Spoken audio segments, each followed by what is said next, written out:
Milton's Paradise Lost. Critics have objected to Milton's use of the apostrophe in such words as gathering flowers as, through this verse something monstrously artificial, instead of his indications that the meant the words to be spoken as they are pronounced in ordinary speech, not with the artificial poetic articulation of syllables, but normally sounded. He writes gathered and not gathered, because some poets wrote the letter form attending to word to pronounce gathered. Book 1 shows us fallen angel in hell beginning to recover from their defeat and prostration.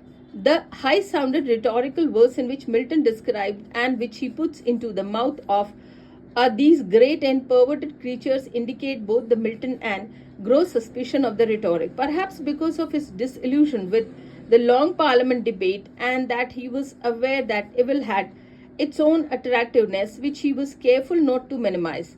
The speech of Satan in his following book 1 and 2 are magnificent in their way. Miltonic in the popular sense of the word, they represent the attractiveness of the plausible evil.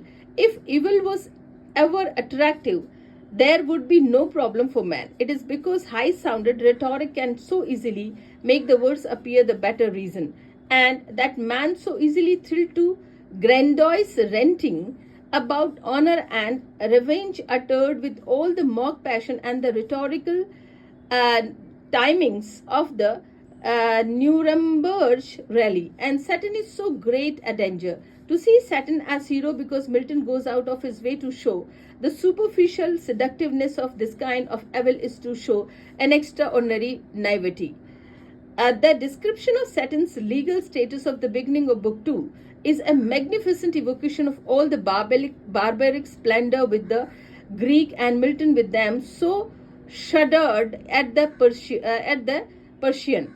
As for the supposed nobility of Satan, it does not take a very close reading of his speech to see and self-frustrating spite of his dominant emotion, and that just when he used the most comprehensive heroic term, that his language most lacked meaning. Of course, there are traces of true heroism in him. Milton was making the point that the corruption of the best become the worst, as well as the subtle point that even every great human virtue has its moral danger and can appeal to the wrong reason.